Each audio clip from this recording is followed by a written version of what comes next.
I got it. Okay. I'm on it. All right. I'm plugging in. Okay. Plugging into the Matrix. I'm trying to see right. inside William's mind.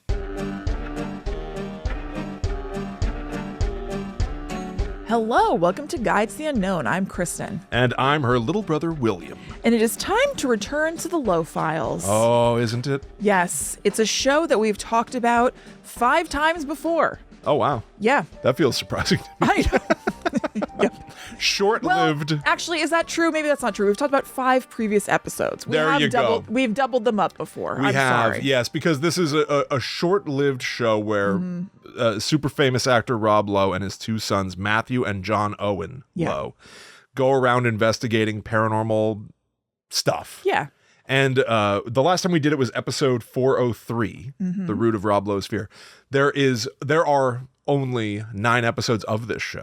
Yeah. So this might be the penultimate episode of Guide to the Unknown covering it, and then we'll be done. We're barreling toward the end. I will be sad to see it go when we're done, because it is very delightful. Me too. I love it. I don't want it to go, and I want it to come back. It won't, but I want it to. I always look, every time that we talk about the Lowe Files, I look to see, like, is there any chance that there has been any a movement on doing more or something? No. Unfortunately, these fellas seem to have a good, healthy family relationship, and so they just enjoy their time without it being on camera. Yeah, absolutely. I look to see what's doing with everybody. Did you see the latest headline about John Owen? I did. John Owen Lowe's style secrets, patchwork jeans, dad Rob's scent, mom's ring. Okay, didn't see this. Don't know what you just said. That felt like talking about patchwork. That just seemed like a bunch of words. It was a style feature in the New York Post, where he was talking about some of his favorite things, but their headline was that John Owen Lowe's style secrets, patchwork jeans, dad Rob's scent, mom's ring. Oh, wait. I know. It's like, I wear the smell of my father. Right. It's a cologne that he wears that Rob used to wear. Well, or that's maybe a weird way to phrase that. I know. I clicked that and I was like, ew, dad Rob's scent. And his mom is a jewelry designer, so he wears a ring that his mom designed. Can I also say that patchwork jeans... I know. I'm picturing when, like, somebody works on a farm. I should just find this again. You're they're picturing just squares of mismatched fabric. You're picturing the right thing. I'm on it. Okay, so he smells like a 60-year-old man, and he looks like Ben Stiller in Tropic Thunder. Look. Yeah, that's farmer pants. I'm surprised to see this as a style essential for him. Like, because this column seemed to be boiling down like your favorite things, your go-tos. I think these are cool pants. I'm just surprised to see that they're like his go-to pants. I don't think those are cool pants. They look like what Jack and the Beanstalk wears in Into the Woods. Yes, they do. So they're jeans. They're just exactly what William just described. They're jeans with plaid squares on them and shit. Yeah, so like he's wearing brightly that. Colored. Yeah. What I saw was that, like, he sold a TV show to Netflix. He's also done that. Okay, I thought that was more impressive than he smells like his father. I thought that we talked about that before, so I looked it up. Yeah, I could be wrong. And then Matthew got married. Yes, I saw. Mm-hmm. Talk about he's just doing his thing. He's like a lawyer or something, right? Yes, I think so. Yeah, I think so. And but we're going back to a simpler time where these guys would just hop into a truck, grab a donut, and go out to road. Area 52. Yes.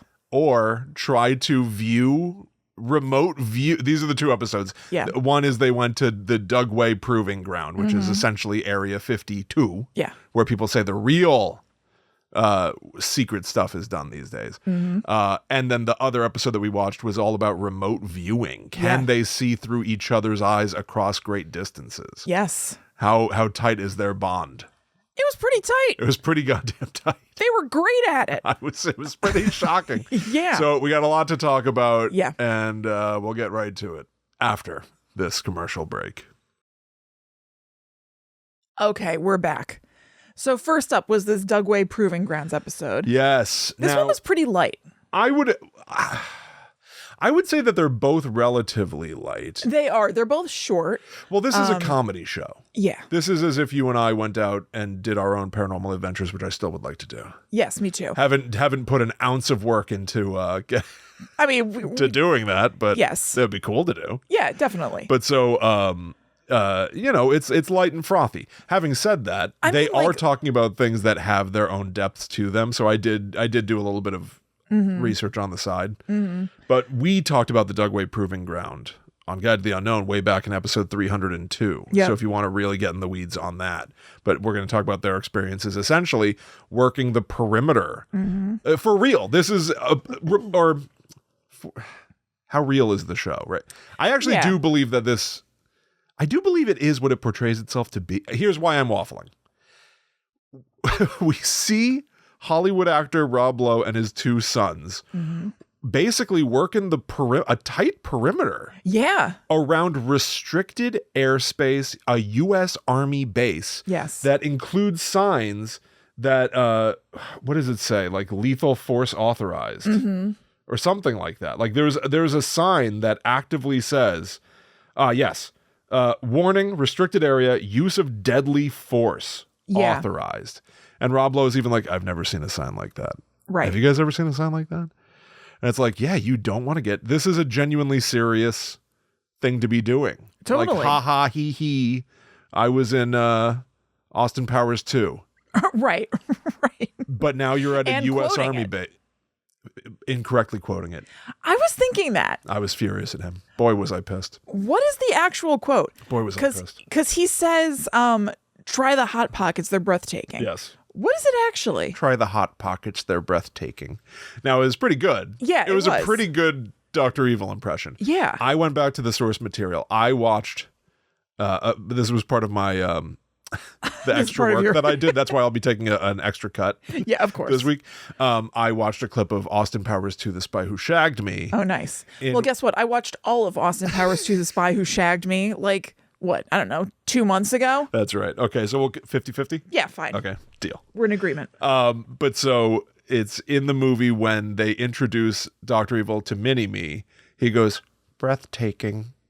And then Mini-Me sits down next to him and has a mini Mr. Bigglesworth, which is the hairless cat that they have. Yes. And he goes, are you hungry, Mini-Me? Would you like a Hot Pocket? Ah. An Eggo? Oh, but he never so he says, just merged the two. Merged the two. Ah. Mini-Me is what was breathtaking. He never says try the blank, they're breathtaking? Not in that clip. Okay. Now listen. It sounded so right. It did. Well, coming out of Rob Lowe's beautiful face, everything is correct. This silver-tongued devil. I guess that's true. Now, it's only just now occurring to me that because I just watched one clip, it is possible that there's yet another scene in the movie where Dr. Evil does call Hot Pockets breathtaking. No. And I'm willing to take the L if I'm wrong. I was not going to point that out. I was thinking, well, could it be that in the other 85 minutes of the movie, something happened like that? But well, you're the expert. You're the one who keeps watching it. You tell me. It sounded right to me. Try the Hot Pockets. They're breathtaking. Hang on. It is funny, though, that both of us... Google try the Hot Pockets. They're breathtaking. Oh, that's a great see what point. Happens. That's a great Try point. It is funny that both of us pockets zoned in on this. It autofills. Try the Hot Pockets. They're breathtaking. Autofills. And where does it lead? Hang on. Did you put it in quotes? Because quotes is what's really I going know. to... I'll do that. You continue that. I think it's there, Will. Try the Hot It comes up in like multiple Pockets. There are a bunch of different links that say try the Hot Pockets. They're breathtaking. You are right about that. It does say that. But putting it... okay. The phrase is a humorous or sarcastic take on the frozen food product. While Hot Pockets are a popular convenience food, they are generally known for being a quick... this is Google AI. Yeah, I know. Just ruminating on what Hot Pockets are. Hold on. Talk about AI. This is just bringing me to the clip you watched. Yes, this is the clip I watched. All right. So this isn't helpful. All right. I think people... This is... All right, I've got it. You've got it? I got it. All right. I put it in quotes. All right. That's what I was about to do, so... And I only got like 5 results. All right. So here's what's happening. Yes, this is a classic effect. Mandela effect. This is we've discovered a new Mandela effect live on the show. Wow, huge. This is huge. Yeah. This is like when people are like, "Luke, I'm your father," when the real line is, "No, I am your father." It's like that. Yep. Did you know? This is our clickbait video now. Yeah. Did you know the famous Dr. Evil quote is different than you remember? He never says, "Try the Hot Pockets, they're breathtaking." It's the Mandela effect in action. And you got screwed. And you got screwed. You may be entitled to a cash settlement. Well, anyway. Oh, my God. Rob Lowe misled us all. Yeah. That's terrible. And I think that's the worst. Yeah. In the episode, it opens with wild clips of studious people. Yes. Who purport to understand alien stuff. Right. Now, fairly recently, you watched a whole documentary about aliens, and I was Mr. Poo-Poo Man the whole time. Yes. I felt like Mr. Poo-Poo Man again. I'm going to keep it light. But here are some quotes that started this episode. Again, just from like... Yeah. Boring just scientists. like audio quotes or whatever with like text on screen. We are 50 years beyond what you can possibly dream of. If you've seen it in Star Wars or Star Trek, we've been there, done that, or decided it wasn't worth the effort. That is such an empty notion.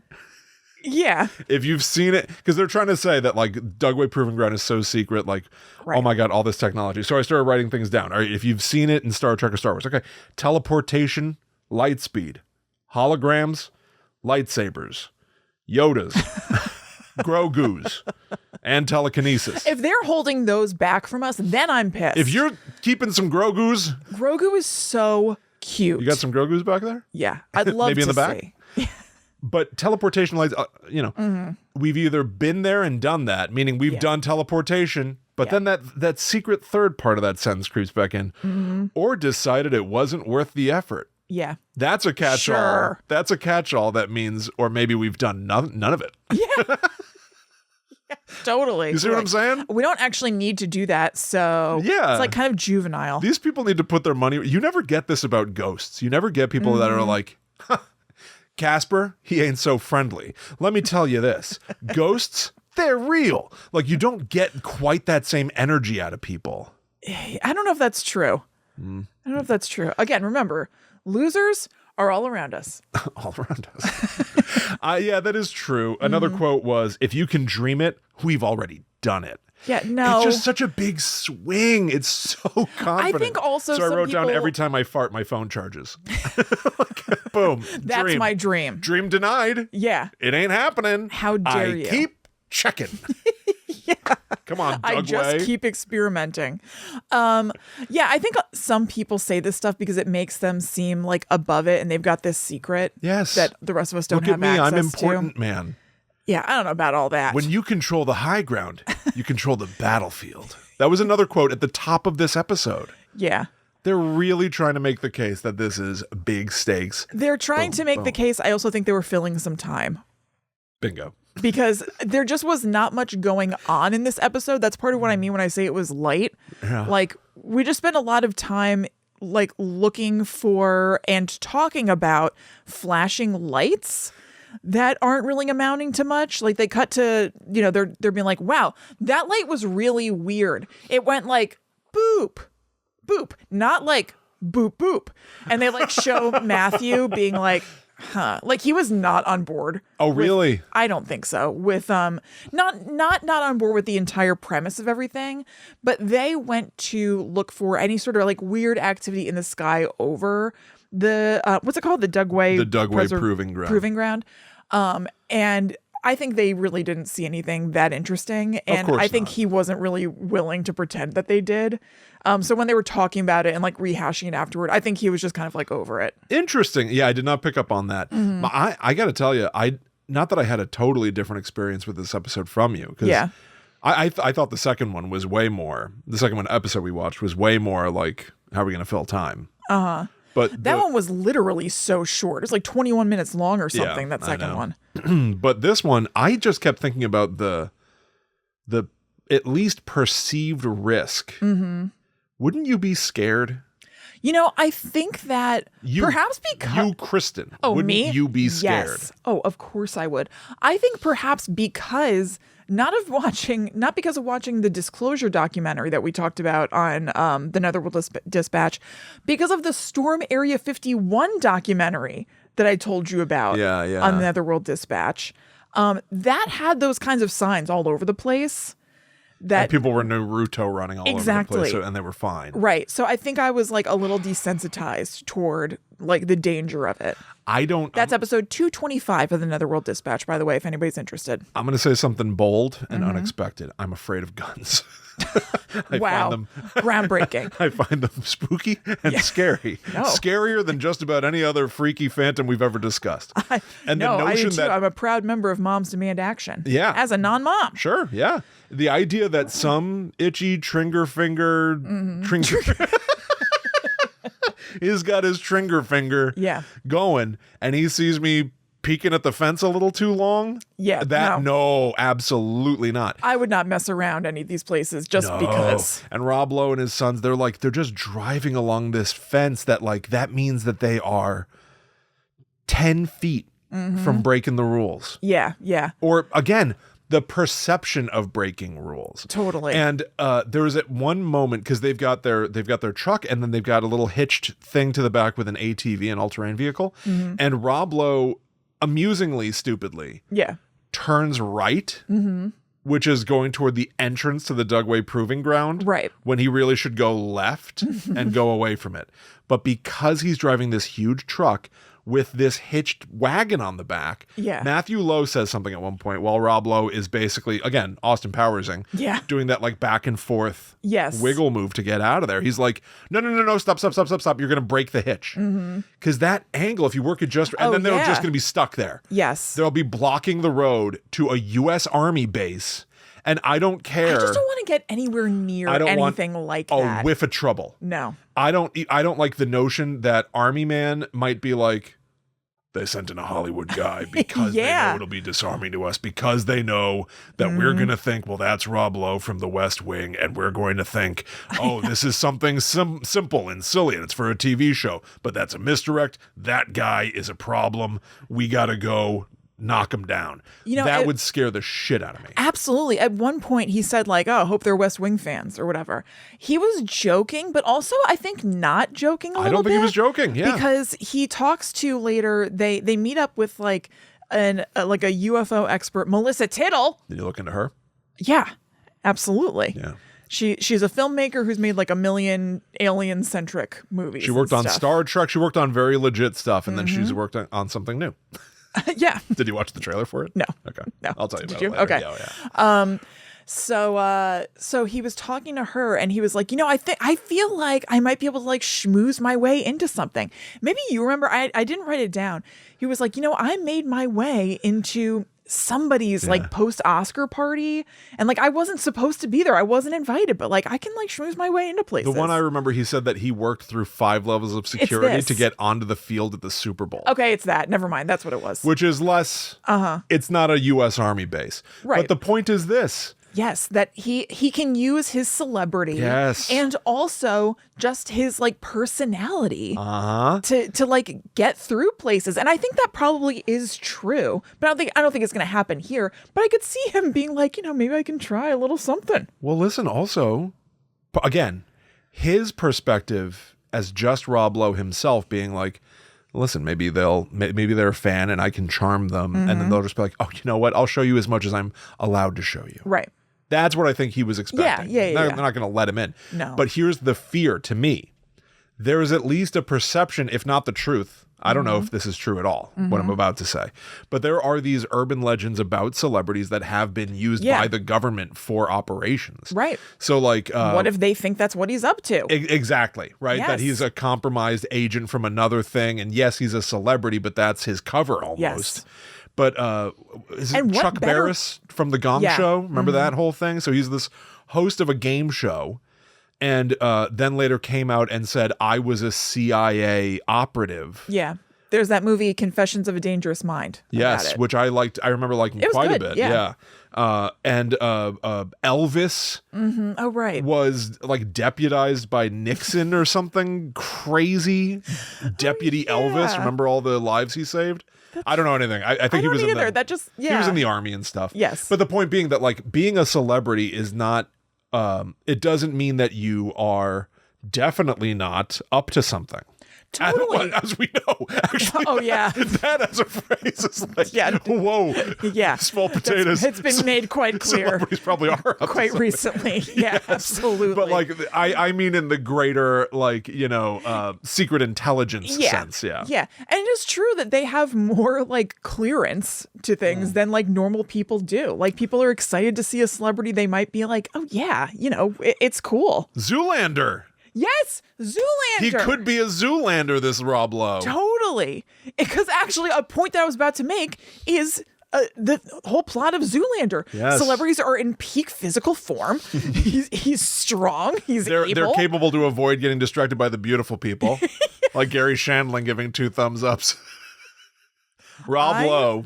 Love Zoolander. Rob Lowe should register his body as a weapon of mass destruction or whatever. Should. Did you ever work with someone who told you that? What? I used to. Oh, that they had themselves registered their bodies? There was this. I remember who did to you. Wasn't I thought it was your boss at TGI Fridays now? Oh, it wasn't my boss. It was like some little guy. Oh, okay. It was a little boy I worked with at TGI Fridays. My boss would talk like this. Yeah. No, he called me Sparky all the time. Yeah. That guy. With the X-Files license plate. Hell yeah. He couldn't get an X-Files vanity plate, my boss at TGI Fridays. Oh yeah, I said it wrong. X-Filed. So it was X-Filed. Yeah. He was like, that's close. I'm like, wow, close enough is good for you to just stick the landing there, dude. Sure. No, yeah, my boss was not he was not a physically fit fella. He was slender, sure, but he used to scoop the stuff that bubbles off the top of a burger. No, that's just the good stuff. He would scoop that up and eat it in front of me, off people's food that he was serving. And then he later one day just wasn't at work. I mean, that is part of what makes it good, but I don't know if I want to eat it solo. Oh no, absolutely not. And then one day he just wasn't at work, and the next time I saw him, he had a huge scar across his neck because they had to remove all that stuff from his arteries. He said his blood had turned into mostly the stuff. Yeah, that guy did not tell me that his body was registered. Personality-wise, it seems like he would. It sure does. Yeah. No, this was a little boy. This was like a little. He looked like a little Slim Shady. Yeah, one of these little guys. You know what I'm talking about? Yeah. Like bleached hair. And he would tell me all the time that he was like he had been in basic training and his hands had to be registered as killing machines. What? And I was just like, I have anybody's? no training, and I feel like I could murder you right now. Is that a real thing for anyone? I don't that their think so. hands are registered as lethal weapons? I may never know for sure, but I loved that he told me that. That's so I funny. loved that he told me that. People are so weird. Yeah. Oh my God. Oh yeah. I kind of miss working with the public. No, you don't. I like hearing it through you. Oh, God almighty. I encountered the public this weekend. Yeah, you did. Yeah, that's true. That's true. Hey, so you got a taste. I think that's enough. Somebody told me this weekend because I opened all the I did intros and then I moderated a Q&A for the Devil and Daisy Dirt at the New Brunswick Performing Arts Center, which was very fun. I don't do a lot of like theater on stage stuff. It's very enjoyable to me. Someone told me after the show that they are descended from the Leeds family. Oh, right. Which was really, really cool. That is cool. I think that's just neat. Oh, yeah, She was totally. like, I did my lineage, and like you go back far enough to get like Japhet Leeds. Yeah. Who was the father of the 12 kids, and then the 13th became the devil. Like, that's just cool. That is sweet. Yeah, and then she told me that on the other side, she was descended from Salem witches. Oh, wow. And that's when I started to wonder. Like, you can't have it all. Yeah, but maybe she does. Maybe she does. Maybe she's What a cool family. I know. It's wild. Nice. Anyway, so back to this stuff. The point being that even though it's charming Rob Lowe, I would just be afraid of making any contact with this world. The Army secret intelligence world is bound to be a whole different universe. Oh, yeah. From trying to get down onto the field at the Super Bowl. I would think so. And they could easily just look at him the wrong way, make an assumption that he's there under the guise of being Rob Lowe. Yes. And this whole just thing in is case. done. Oh my God. Yeah, let's just not mess with it. No way. We went by it because we got stuck on Try the Hot Pockets, they're breathtaking. But I just want to go back really quickly to the Stockton General Store where they get their snacks. Yeah, I like the the folksy. Yeah, the everydayness of it. Matthew gets nachos. Yes. Rob is looking for donuts and milk. Very American. That's like very greaser, right? Yes. The Outsiders. Yeah. Totally. Yeah. Is he in The Outsiders? Oh, sure. Yeah. And I was confused by this. So the Hot Pocket thing comes up because Johnny gets a Hot Pocket. And where is he heating it up? There's a microwave, I guess, right? Can you just buy a frozen Hot Pocket and you throw it in the microwave at the store and you go home? I think some stores, yes. Not every store. Yeah. You're not going to get that kind of service down at 7-Eleven. Yeah, right? I don't think so. you have a microwave in there. Right. I was like, maybe this just isn't like an offering that I've availed myself of, but anybody can do this. I think certain stores, yeah. Yeah, very nice. So I just wanted to cover what everybody ate. You're such a crazy person. It helps us get to know them. That is true. I do agree with that. I certainly do love that. I did love that Rob Lowe was like, Matthew getting nachos. That is the most Matthew Lowe thing imaginable. And I'm like, well, we don't really know that much about him. So I know. I guess now I know that. Sure. Getting nachos is so Matthew. What a quirk. Yeah, right. Fairly Boy like nacho. Yeah. Fairly normal Only snack. Matthew Lowe would get nacho. So Matthew. They think helicopters are following them and stuff. Yes. But this is, again, like, to me, I watch this and I look at a paranoia story. Like, this whole thing to me is like paranoia central. And they have like lingo about helicopters and everything. They're like, oh, is that helicopter following us? And they're like, well, it's not a Black Hawk. And they're like, yeah, I think it's a little bird. And I was like, why do you guys know this? I mean, different people are into different things, but I was like, what? Well, what are you talking about? I do think that these three gentlemen, especially from parasocialing them and looking them up online and everything, even right now, like, they're going fishing. I know. There's like a picture of one of them with like 1,000 fish that he caught. It's like very biblical. Maybe it was one fish and they divided it all.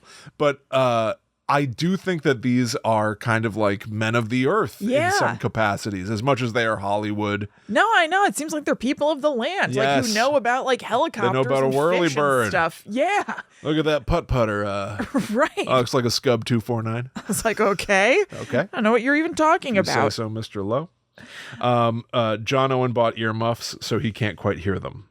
Oh yeah, that's pretty funny. They were all out on like, you know, some sort of bluff or something, and they're like trying to hear for helicopters. Yeah. And he's like, I can't hear anything. And Rob Lowe is like, well, why don't you take these off? And he's like, they're not really affecting my hearing. And he takes them off for him. He's like, oh, that really does make a big difference. It's cute. It's so cute. It's a great show. At some point, they're doing something that's just like, I don't know what they're doing, but Rob Lowe goes, if this isn't making a memory, I don't know what is. And I was like, this is all about making memories with his boys for him. Yes. I can't stand it. It's very so sweet. Cute. And it's correct. Yes. Even doing this show. Yes. You and I absolutely. are every week having new conversations and experiences that are not just for a show for me. Totally. I love that aspect of this show quite a bit. I do too. I want to point out, I felt that this entire terrain, so they're in Utah where the Dugway Proving Ground is. And it's like, talk about like Americana. I felt like it's like amber waves of grain land. Like it didn't look desolate, tan ground. It looked just like open plains, blue skies, white fluffy clouds. It looked like Nope. Yeah. Jordan Peele's Nope. And again, thinking about like UFOs and stuff, like it looked exactly like the movie. Yeah. I felt. Yeah, I didn't think about that, but yes, it does. Yeah, which is just, it's just like an interesting environment. Like, but again, like getting he's bringing us interesting places in the show. We are seeing different kinds of environments. Sure, we're here where it's like super dry terrain. We were in dense forest with Shaman John at some point. Of course. Look at what he's brought us. I know, what a gift. Yeah. The quote of the episode, which happens twice. I don't know if he actually said it twice or if they just looped the audio. Yeah. Anytime something would go a little bit sideways, John Owen hit us with, oh, I know. Things are getting raunchy. This is about to get raunchy. Oh, thanks. Sorry. Yeah. No, I think it was both. Yeah. This is about to get raunchy. I know. I was like, is this his new thing? What's raunchy to you, John Owen? I think it was just cool talk. Like hairy, scary? Yeah. This is about to get raunchy. Mm-hmm. I know. I thought that was funny. It's weird. Yeah. It was like the log line of the show. They must have put it in the commercials and stuff. Yeah, maybe. It did make me laugh, though. It was like, look at this young talk. Which no one has ever said before. I think he like accidentally said it. And then the producers are older and they're like, I guess this must be young and cool. Make sure it's in there twice. This is about to get raunchy. But it's one of them was at the moment where Rob Lowe turns the wrong way. Yeah. But I zoomed in on the little Dugway Proving Ground sign on my screen, and it says this almost undercut things, but I looked something up. Yeah. It says like Dugway Proving Ground, U.S. Army Base, and then you zoom in on a little green sign, and there's a little arrow pointing to the right that says visitors this way. Oh. Which implies, like, okay, Yeah, well, right, you can so have, it accepts visitors. Quite so exclusive. I'm sure there are areas of it that are exclusive and areas that aren't. But take this for what it's worth. Because, again, I was like, oh, they're playing it up. Yeah. They could have gotten closer, but now they're trying to portray like this was the furthest they could get. Right. I looked up that exact entrance on Google Maps. Oh, fun. The Google Maps car does not go any closer than where Rob Lowe had to turn around. Genuine. They do not even approach that visitor sign. Yeah. They stop at that corner. Cool. I'm like, that must be some declared like this point and no further. Yeah. Or something like that. So visitors, I bet, are still intensely vetted. Yeah, I bet. As we see at the end of the episode, essentially. Right. But, of course, we do need to talk about Melissa Tittle. Yes, of course. So. Her last name, I mean, did it blow you away? Yes. It blew me away. It was a shock. Our favorite spirit man, Joseph Tittle, who we've talked about a ton on Netherworld Dispatch. We revisit his predictions pretty much every year for the last, 2 or 3 years. Yes. Feel free to tell us who your favorite spirit man is. Yeah. Of course, everybody has their own favorite in the comments spirit below. man. Yeah. Tittle. What is with that? Woo. I wonder about their Not family spelled the tree. same. Yeah. But so Melissa Tittle is introduced as being sort of like a conspiracy theory journalist. And as we said, she has worked in production on a bunch of legit Hollywood movies. She is presently the CEO of a company that is putting out a documentary called Code 12. I watched the trailer from it. I'm going to read you a bit of narration. Oh, very good. Because it stars Melissa Tittle. Oh, okay. Great. My goal is to uncover the lost technology, activate the hub, and reset the simulation to make it easier for the human expansion. Of course, if the simulation doesn't get in my way. I don't know what this means. No one does. Yeah. No one does. Very good. It doesn't even make sense. It's about like Egypt, right? It doesn't even make sense something? grammatically. Yeah. Yeah, it has to do with like old calendars and whatever. Code 12 is itself some sort of a reference to like how a calendar is organized or something. But, because of the 12 months. Now this I know. Oh, wow. Congratulations. Thank you. But once again, my goal is to uncover the lost technology. Just take for granted, like, not the lost thing. Right. The lost technology, umbrella term. Yep. The lost. How about just my goal is to uncover lost technology?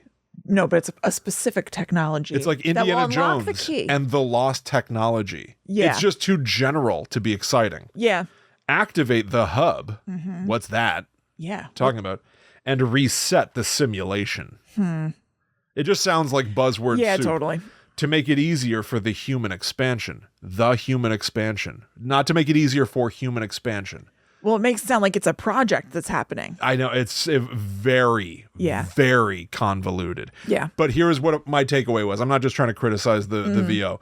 My point in looking this up and being like, it's kind of silly and whatever, is like, oh, legit believer. Right. Yeah. Like straight up living the journey of all of this conspiracy-minded thinking, which she's not frankly, new to this. She's true to this. What is that? Is that a Real Housewives quote? No, that's just like a thing that people say. I'm not new to this. But it feels like I'm true to this, holding that apple. I'm obsessed with the Real Housewives opening. That is so crazy. They're so nuts. Chase is on the case. This pup's gotta fly. That's so funny. That the Paw Patrol dogs do the same thing. They have the same thing. They each have their own little catchphrase. So funny. So he says to Rob Lowe says to her at one point, "How finely calculated is your quack meter?" And I'd already looked up all this stuff, and I was oh, what's she gonna say? Because he looks at her as a like-minded, maybe open-minded skeptic. Yes. I think she is full believer. Definitely. So quack meter? Yeah. Below quack, 0, quack. Yeah. right? Yeah. And she says a whole lot of stuff. Yeah, I know. she says a whole lot of stuff to them that they're all kind of like, whoa. Definitely. I think that they were like, oh my. Oh boy, we're really with somebody heads. who hardcore believes. Yes. And more power to her, because all of this stuff is, a lot of this stuff rumors are we're going to get a huge disclosure about UFOs. He Truth Socialed about it. Did he really? Last week or something. Yeah, anything, any distraction. Yes. But so she says like, well, in the 50s. Is there something they call that? Do you say he Truth Socialed about it? Because it's not like he tweeted. I think they call it BMing. Oh, I think that makes absolute sense. He shit about it on Truth Social. He's been shitting about it. Yeah. She says that in the 50s, some guy named von Braun created a rocket, the von Braun rocket. We still use it today. Googled that. Not true. All right, good. I didn't Google that. I was like, I don't think that's good that we're still using something created 50 years ago to go to the moon. More. Yeah, that could be a limitation of us putting funding into something, not saying we got some leap in alien technology and what are the odds that it's still advanced today. Right. It's like maybe rockets today are still using some aspect or like leapfrogging off the designs of this thing from the 50s, but we're not using the von Braun rocket. Well, I'm glad to hear that, because I was like, that's disturbing. Again, grain of salt. Who the hell am I? I'm not an expert in any of this. She could be right. She says we probably have people on Venus. She talks about how in 1952 there were UFOs over the White House, and Eisenhower had a meeting with a secret alien race. Yeah, and John Owen's like, what? I actually don't know about that. And she's like, yeah, you can look it up. There are pictures of it. You can look it up. And I was like, she's right. There are pictures of it. Yeah. Illustrations. Sure. They're drawings. Yeah. Because. And then he's just trying to just go along to get along. So he's like, oh yeah, look at that. There are. Yep. I was like. And then they kind of go like, should we go out there? And she says the phrase, yeah, let's go poke the bear a little bit. Yeah. I'm like, that's not a good idea. The army bear? The army bear with the signs that authorize deadly force? Right. Let's not poke that bear, Melissa Tittle. No, in the middle of the night? So or at least dark. I don't know. They go out driving. She says that she's she's spoken to all kinds of people who worked on bases and then later left and told her stuff or whatever. She goes, I've never spoken to to anyone who ever worked at Dugway Proving Ground. No one has ever come out of there and been willing to talk. And that's interesting because I do believe she's a full-on believer. Yeah. But then it's like they've got night vision goggles on. They've got like Dan Aykroyd Ghostbusters goggles on. Yes. And again, I'm just like, there is not a part of me, call this conspiracy. They're like, let's say they're a mile from that fence. Right. I believe with every fiber of my being, out of pure survival need, that the army on that base knows exactly where they are. Yeah. Is actively watching them. And the second they watch Rob Lowe put some complicated night vision helmet on, someone goes, let's keep an eye on that. Yeah. Because they've got some form of professional equipment. I think so too. Or I think it's also very possible that they've already just told the base, hey, we're going to be filming something here. And so don't freak out at us. But would that stop anyone from being like, not necessarily. Thanks for the heads up, but are you trying to convince us that you're not a threat? And totally. Therefore, could you be a threat? Absolutely. I'd still be scared. So would I. I would not do any of this. No. And then, they see that lightning thing, so they say, but again, very hard to convey that. Yeah. To us, the audience at home, we just go like, all right, maybe it was lightning. Are they supposing that something supernatural happened or that the army is testing some sort of a thing? I was having a hard time connecting with this episode because of that. I was like, I don't completely understand what they're even inching toward this being. Yeah. Are they saying that these lights were aliens? Or are they saying that they were doing some sort of weird testing? I don't really understand what they're even getting at. I'll go conspiracy just for the hell of it. Yeah. There is this claim that even right now, governments around the world are using some sort of ultrasonic crowd dispersal thing. You know what I'm talking about? Have you ever heard of this? No. So it's supposedly some sort of an audio thing that makes riots quell because we're perceiving something and get out of the way. Really? Yeah, I don't know what it's called. People say it. The Dum Dum has claimed to have it. So it's a thing. Yeah. I don't know if it's real or anything, but and this was a light. But I wonder if on any level it's the army being let's scare them away. Let's freak them out. We can do this light thing, and maybe that will just psychologically make them go, what the hell? Maybe. And get out of there or whatever. Yeah. Because eventually they send 2 cars out. Yeah. and we see this on the show, they send 2 cars out to where Rob Lowe is in pitch black wearing his little race stance Ghostbusters costume. And they're like, you guys okay out here? They're like, yeah, we're just looking at the stars. Yeah. Like, all right, be careful. Yeah. And drive off. Don't like that one bit. No. Don't like that one bit. No. I don't care that it was jovial and whatever. I wouldn't want to be there. No. I don't like it. And then Rob Lowe tries to sweet talk in the morning. Right. He, they say stay clear of that fence. All right. Yes, that's right. They do. Yeah. Ugh, no they problem. warned them. Let's get the hell out of there. Totally. But then, we see Rob Lowe film like Blair Witch. We've got for the first time, I think, ever on the show. Yeah. We see the producers who have their own car. Yeah. Watching the Rob Lowe truck. Yes. Because they drive up to the entrance in the very final minutes with only microphones, no cameras. Yep. And we watch from a great distance as Rob Lowe gets out and approaches a little tiny building. Yes. And peeks in. And then alarms start going off. Right. There's no human there. He describes it later as like an empty waiting room, which is how it's described in Twin Peaks. Yeah. He saw the red room. And then alarms just start going off and they get out of there. And it rejected him. Yeah. And that's pretty much the episode. Yeah, totally. The alarms just went off. Anonymous, no humans around alarms. They're just signaling, get out of here. Yep. Rob Lowe. Yeah. No, it's weird. We love to see you walk away. Yeah, that's right. Mr. Lowe. So that's what we're prompting. Yeah, I thought this episode was paranoia central. I don't like any of this shit. This scared me. No, I don't like it either. Not for me. No. Well, we're going to talk about the incredible, what's it called again? Remote viewing, yes. That the fellas do in the next episode after we tell you about patreon.com/GTTUpod. This is where you can go if you would like to support the show and get a ton of stuff in return. We do weekly bonus episodes. So you get episodes on Mondays and Fridays if you support us on the Demon tier over there. You also get ad-free Guides to the Unknown, so you have no commercials, none of this spiel in the middle, none of that. You get access to our Discord. We have movie commentaries. Liz Sauer of Ghosts and the Burbs and I have a monthly podcast where we recap paranormal shows. There's a ton of stuff over there, so go check it out. Patreon.com/GTTUpod. And thank you so much to everybody who already supports us. Without a doubt. The most recent episode of the Netherworld Dispatch is episode 254. Woo. Of important note, if you sign up to one of the tiers that gets you access to the Netherworld Dispatch, not only do you get new shows going ahead, you unlock all the other shows available on that tier going back years. Yeah. And I swear, I think the Netherworld Dispatch episodes are so much fun.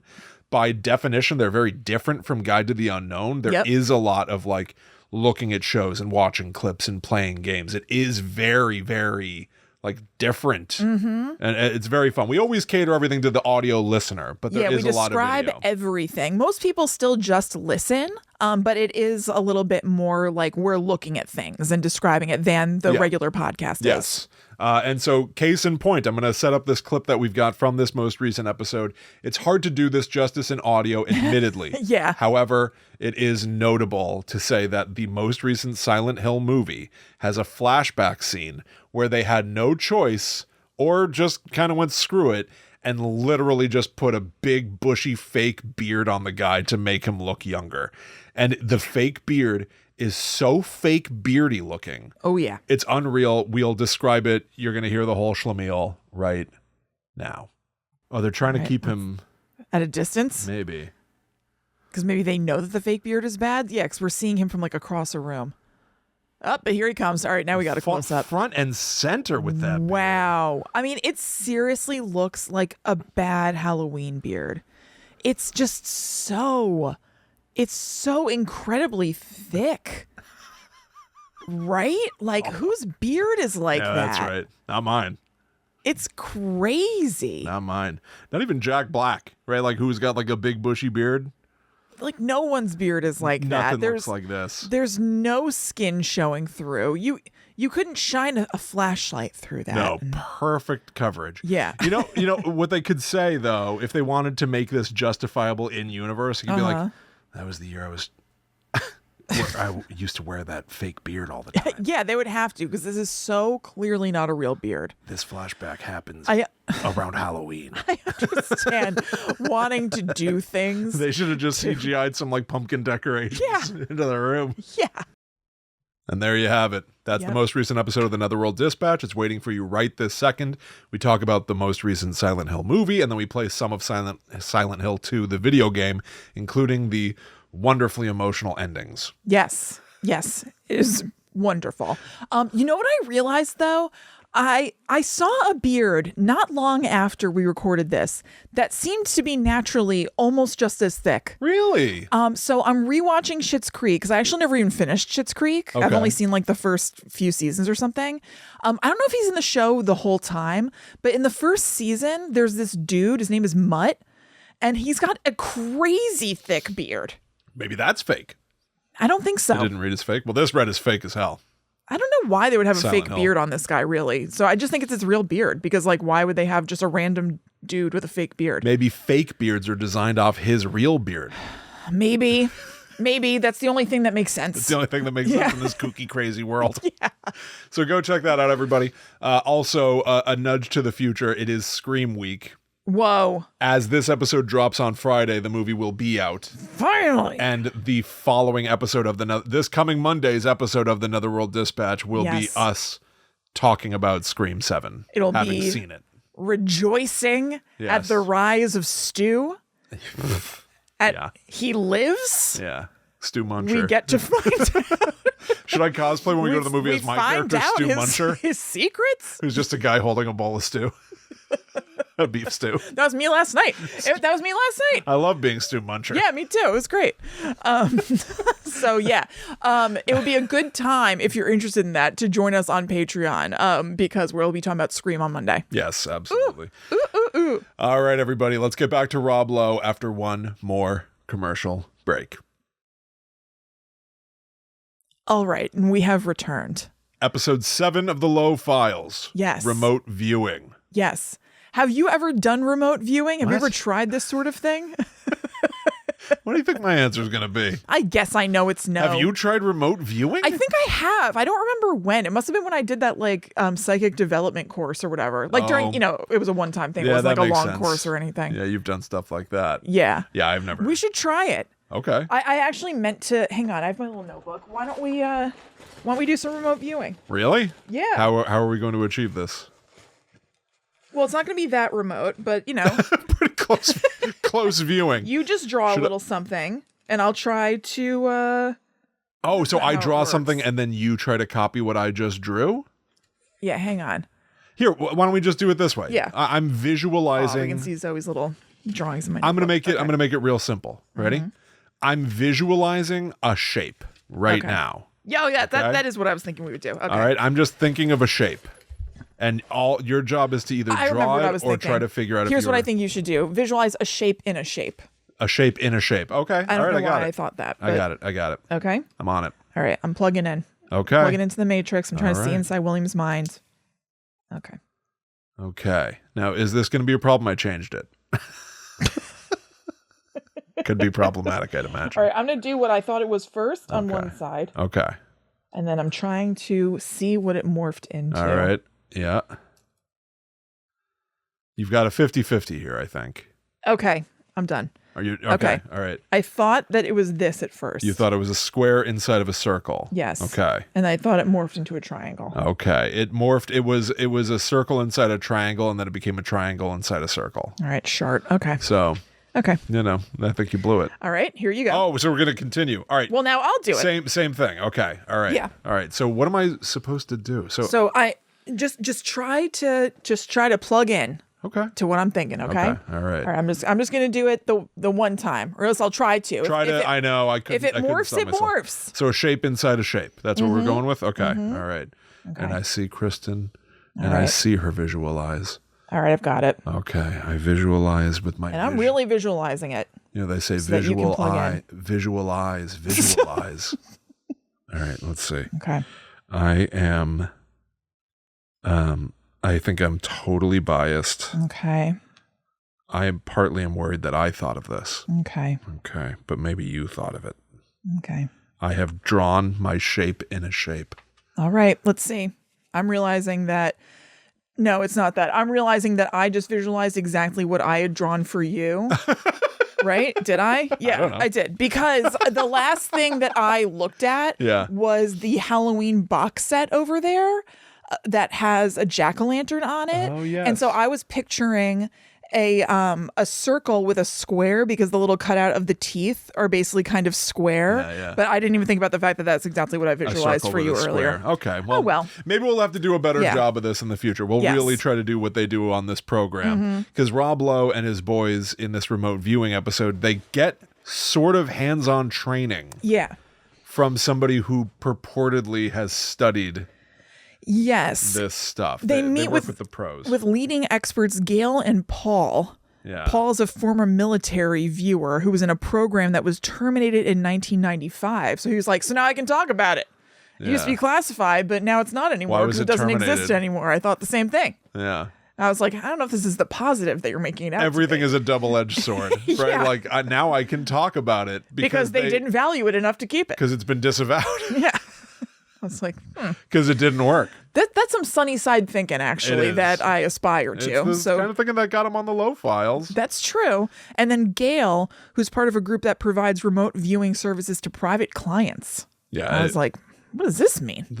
And they were like, yeah, it's good for corporations, all kinds of things. So there's corporate espionage. This idea that like Pepsi wants to know what Coke is up to, so they put Gail in a room and she meditates and starts floating off the ground and goes, they're putting paprika in the Coca-Cola. And then Pepsi's like, Eureka! Paprika Coke is coming next. It's coming, according to Gail of the Gail Group. Did you notice that like she's like, my name is Gail and I'm the CEO of Gail Enterprises? No, I didn't. It was like That's that. really funny. Something like that. That's awesome. This is one of those things where it's like, as a bullshitter, a semi-professional bullshitter. Yeah. Who's made up several companies. Oh, yeah. Oh, absolutely. It doesn't make you. I think we are the proof. Yes. That having an LLC or having a company, it doesn't make you inherently professional. Anyone can do it. Anyone can do this. I could start the Rogers Foundation like that. Totally. It's hard to snap because my forearms are sore from shoveling. That's true. Oh, no. But I just like, I don't know. Yeah. I don't know, man. I'm so skeptical. Oh, I know I'm a fuddy-duddy. I'm a stick in the mud. No, me too. But except they made me a believer by the end. Rob Lowe made me a believer. I believe in deeds, not words. And frankly, me too. Yeah, and I feel that these are word folks that maybe got him there. Yeah. But Rob Lowe did something extraordinary in this episode. I couldn't believe what I was seeing. I mean, I'm aware of the magic of editing and everything. Yeah. However, sure, they could have cut away wrong guesses. The right guesses remained. Yes. And he was nailing it. So, yeah, Gail and Paul are like, we all have these kind of like extrasensory abilities. And if you really tap into them and hone them, you can do kind of amazing things. And the idea of remote viewing is that you can kind of like, just sort of strip away other things, including doubt and skepticism. You kind of have to. And just sort of tap into your instincts and be given, for example, what they did with them in this was give them at first coordinate points and write down their steps. Latitude, longitude. I thought that was interesting. I did too. Paul said to them that stage 1, a signal impacts your nervous system and you have to let it flow on paper. Put down feeling, sensory words, things like that. Now we jump to stage 3. So I think that stage 2 is putting down feeling and sensory words. Oh, okay. I see. He went from 1 to 3. Yep. And then stage 3. Maybe he forgot stage 2. 1995 was a long time ago when the program ended. Yes. I forgot number 2.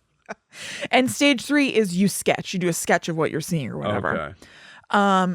So yeah, you just kind of like, first you just try to go off of very literal senses. Yeah. And then you sort of like sketch out what you're seeing and you go off of that. And then, if you're in these training stages, obviously you can test and find out whether you're right or wrong. But I guess if you're doing it professionally, you're just like, and yes, so I think they have paprika Coke. Right. Make of that what you will. Yes, exactly. And people make business decisions. And I'll take my check now. Yeah. Right. Mm-hmm. Well, it turns out I did write down her name. She was Gail Husick, founder of the Husick Group. Ah, yes. See what I'm saying? Yeah. But so John Owen he says to her, what do you say? The more skeptical you are, it's harder to achieve remote viewing. And I really liked her response, to be completely honest. She said, by skeptical, you mean you'd like to see some evidence, you're willing to give it a try and see what happens? Yeah. In some ways, that works better than the true believers. And I liked that. Yeah. I liked that quite a bit. Yeah, I did too. As a skeptic, the part of what makes you a skeptic, it's not just saying like, I don't believe. Right. Skeptic means you have a quizzical opinion of it. You have a curiosity. And maybe you land the way that I do, more on the poo-poo man side. Yeah. I'm still waiting for somebody to really utilize poo-poo man and just start calling me that. I keep saying your time will come. I say it about myself all the time in the hopes, like when you're like trying to give yourself trying a to get a nickname going. Yeah. Call me T-Bone. The poo-poo man. I'll be the poo-poo man. That's my dream. But I know that I land more on cynicism probably of this stuff. But we wouldn't be doing this if we each didn't have some foot in like, but what if? Oh, totally. So Gail Husick, founder of the Husick Group's opinion that a skeptical might even work better than a true believer.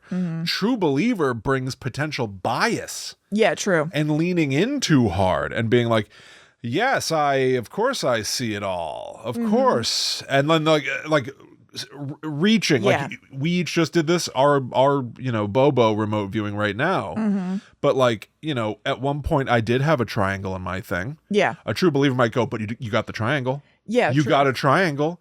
Even though it's like, well, we went with core shapes to begin with. Odds were you'd at least have a shape. Yeah, right. But a true believer might make that leap and be like, there was something there. Yeah. When there might not have been. Where a skeptic might go, not good enough. Right. Which is to say, let's keep striving. Yeah, exactly. Let's push a little bit further. Yes. So I really enjoyed her response there. Yeah, totally.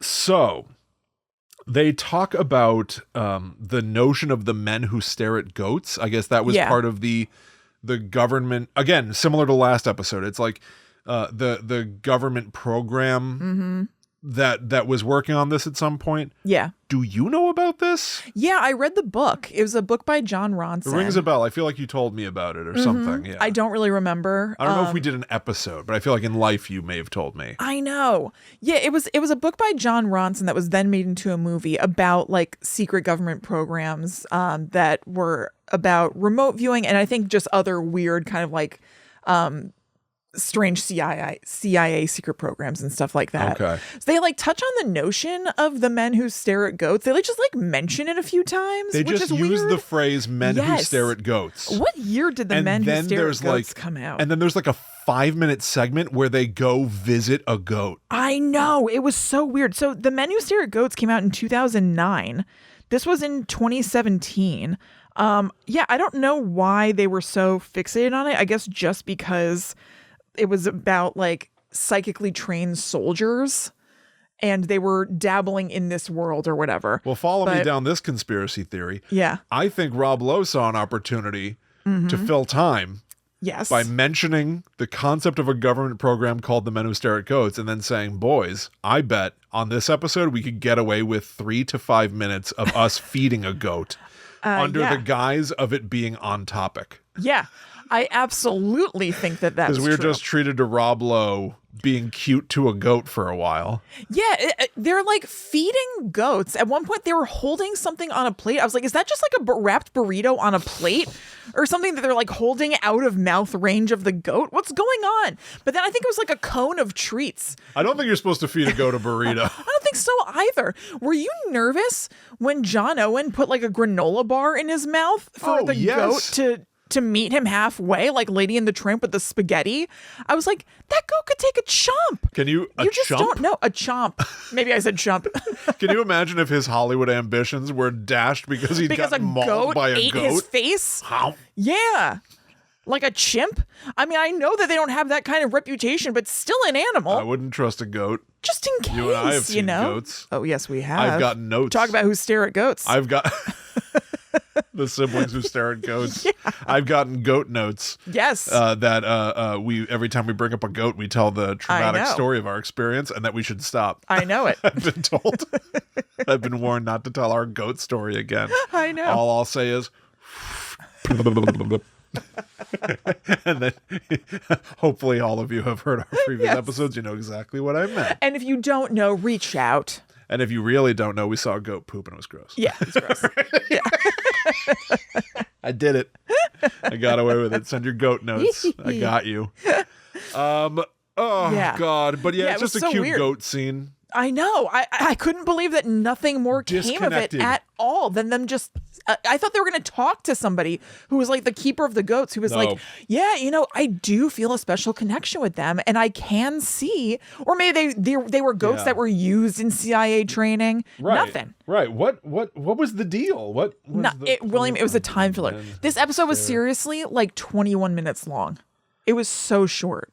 The absurdity of real U.S. Army experience. So it's about how it's absurd. Mm-hmm. Oh, killing goats with your mind. That was the goal. Oh, okay. The thought was that you could stare at a goat and use some sort of mental thing to kill a goat and therefore use that in the army. I guess that was the point, but we don't see that. No.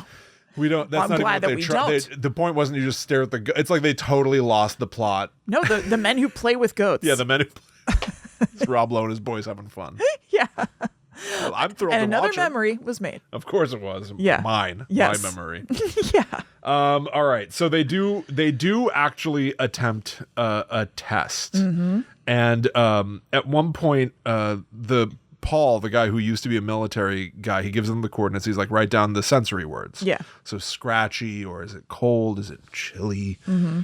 And each of the three Lowe boys writes some stuff down. Yeah. And again, like you and me trying to guess each other's shapes, when you've got three people writing multiple sensory words, to my eye, you've got decent odds that one of them will get close. Yeah. And so it turns out that Matthew wrote down watery, and those coordinates were somewhere on the shore or something. Yeah. And then Paul's like, very good. Yeah. Good job to you. Yes. It's like, well, but that was it. That could mean absolutely nothing. That was the law of averages. Yeah. Someone wrote down something vaguely coastal. Yes. And they acted like that was like 10 points to you, totally. Matthew. Yeah. Well done. But, it's not like they all conferred and were like, okay, you write down something wet, you write down something dry, whatever. Yeah. Like they all individually did stuff, and he did happen to come up with watery. That so, is true. That is true. He got something there. But so the boys at first are put in separate rooms while Rob Lowe goes out to a monastery. Oh, it's the Santa Barbara Mission. Mm-hmm. And they write down all their stuff, and Rob Lowe's out there feeling the walls. Yeah. And he's out there describing things too. So he's going, it's stone. Yeah. Stony. Mm-hmm. Stacked. Squares. It's like us watching something on the Netherworld Dispatch. So they're doing something stony. It's kind of like square. And it's imposing. Yeah. Massive. And the boys are just writing stuff. And then John Owen later goes, dude, I think I sniped this. Another John Owenism. Yeah. Meaning like he crushed at remote so viewing what his dad is up to. Yeah, Matthew's eating nachos, which is so Matthew. But so he's like, dude, I think I sniped this, because they go to meet Rob Lowe, and he's like, I knew it would be someplace old. Uh-huh. I feel like, again, like that's just like, where are they? I know. They didn't send him to Taco Bell. Yeah, totally. They sent him to someplace somewhere interesting. Yeah. Mm-hmm. And then it turns out Matthew drew something about a park. He drew a picture of a park, and Rob Lowe goes, there's a park right down the street. I know, it's across the street. It's like not what he was examining at all. That doesn't count. Yeah. But then they flip-flop. And this here's was where the magic happens. A literal magic trick. I thought I had to check my description of what I was watching. Is it Rob Lowe or David Copperfield? Wow.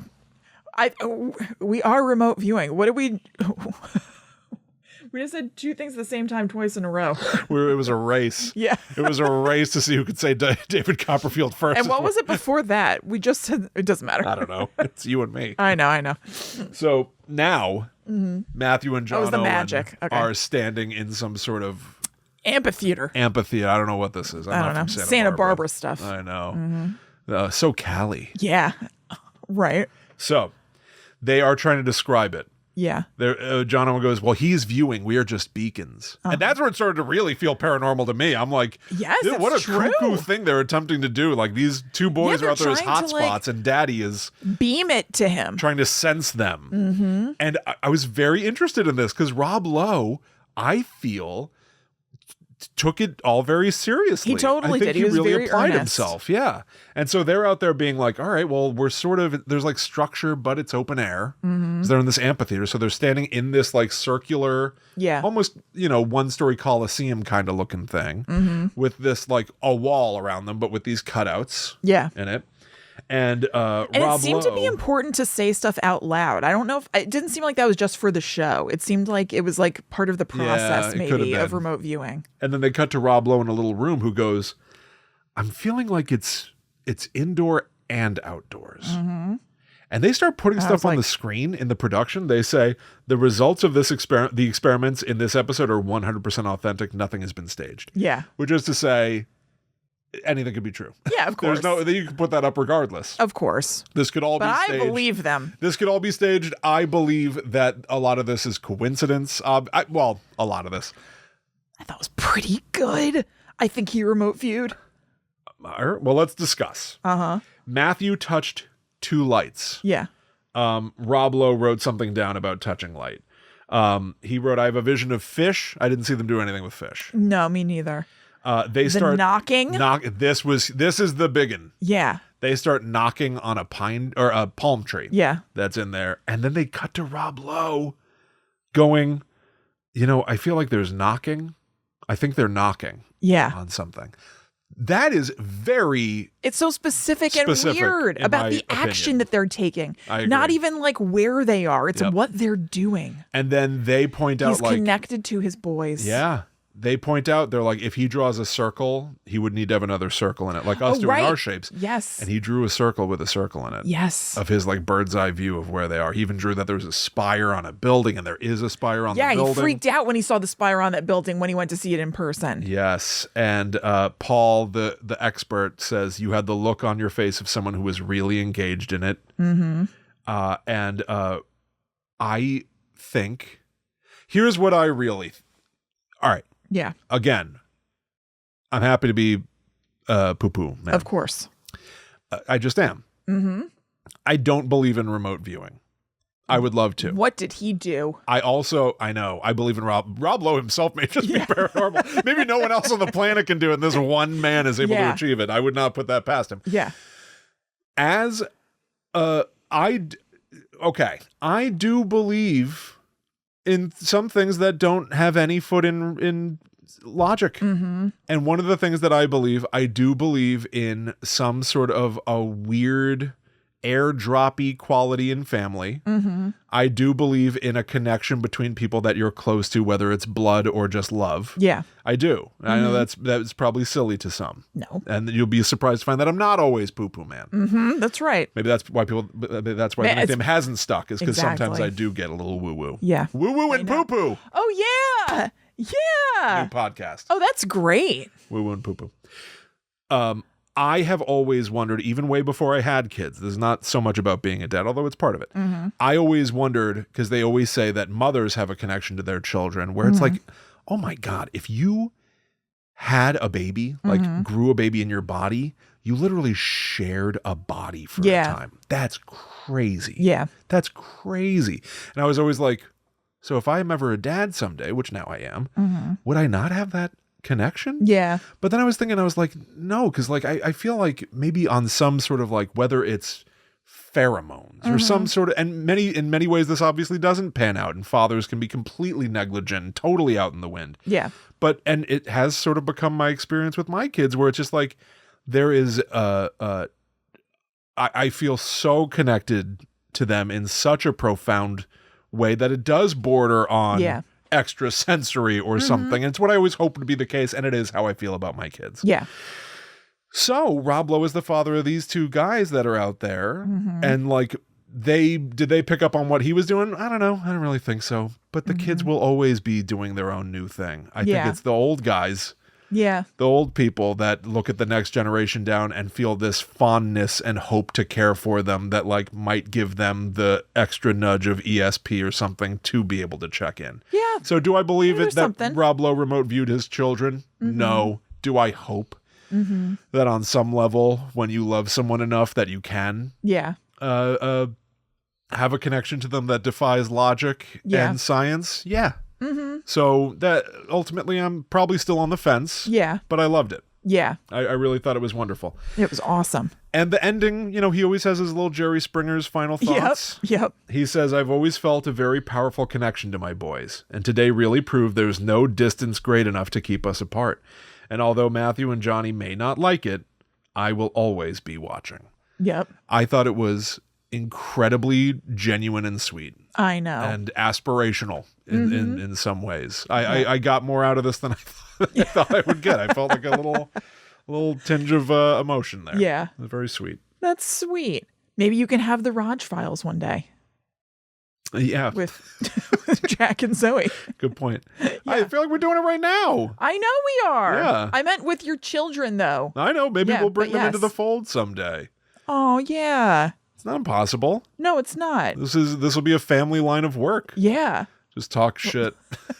It's professional shit talk, but enjoy Hell it. Yeah. Just love silly nonsense. Yes. They can redo some of our investigations and do some of their own, have their own perspectives on things. Who knows? I know. Aw. Any final thoughts on the Lowe Files or your perspective? You believe that he did remote view?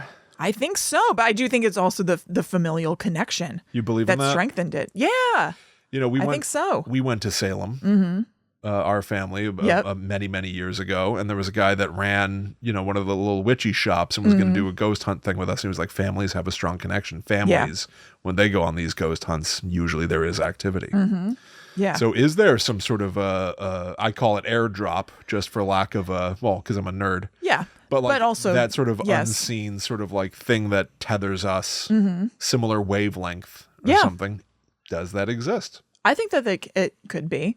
I think that it's like with people who you're like super, super close to. I think it can be just, it's just like with, even just with friends and close family or whatever, when you just know exactly what they're thinking. When somebody says something weird and you just like look at each other and you like know what they're thinking. It's like that, but can be like heightened and apply to like different situations and stuff. Yes. Yep. Agreed. All right. I do think I believe in that. I think I do. Yeah. Well, there you go, everybody. Yeah. More of the Lowe Files. And I can't believe I will be sad when we're completely done with it. But the next time we talk about the Lowe Files, it's going to be episodes 8 and 9 and no further. I don't care for that, but you know what? We'll enjoy it while it's here. Absolutely. Yep. Thank you all so much out there for being with us. We hope that you enjoyed this episode. If you did, please consider leaving a review on Apple Podcasts or drop some stars on Spotify. Go check out patreon.com/GTTUpod. So many fun shows over there. Such a great community, too. You can get access to our Discord. The people in there are so awesome. You will really enjoy it if you go join that Discord. I couldn't possibly agree more. The most upcoming on Monday, we're going to have an episode of the Netherworld Dispatch reviewing Scream 7. Huge. This is a big time for us. So back us on that Patreon. Come join us. I'm very excited to see the movie and we'll share our thoughts. Yeah. Spoiler free to start, and then we're going to spoil and talk because we're going to know all the secrets. Oh, finally. You can also follow us on social media. We are at GTTUpod, and you can follow us individually as well. I'm at Chillin' Kristen. I'm at The Myth Traveler. So we will see you next week when we talk about something different, but still spooky. Until that time comes, we must travel. Back to the Netherworld go we.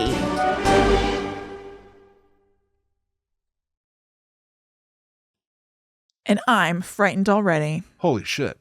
I'm so scared. Oof.